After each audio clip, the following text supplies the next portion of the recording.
अस्सलामुअलैकुम जी। मैं मौजूद हाँ इस टाइम हैड इस्लाम ते जरा दरिया सतलुज उत्ते मौजूद आ ते तुहानूं दसांगे कि दरिया सतलुज ने कितनी तबाही की है।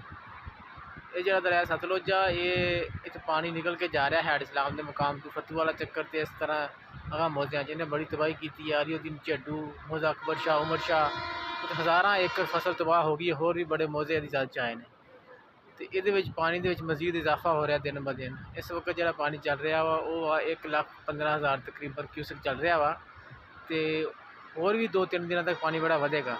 तो अल्लाह पाक खैर करे, सब ते रहमत करे, अपनी हिफ्ज़ मान च रखे। तो हम बैक कैमरे तो दिखावांगे कि कितना पानी चल रहा की सूरत हाल। हाँ जी, तुहानूं दिखा रहे हैं बैक कैमरे तो हैड इस्लाम का ओवरव्यू जरा दरिया सतलुज ते मौजूद आ। ये देखो पानी बड़ी स्पीड ही जा रहा है।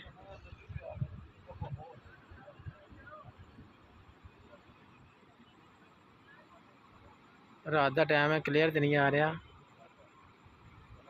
पर तुम ओवरव्यू दिखा रहे हैं हैड इस्लाम का कि पानी बहुत ज़्यादा हो गया, दिन ब दिन बढ़ रहा। अल्लाह पाक साहब ने अपने मान च रखे। ओके जी, अल्लाह हाफिज़।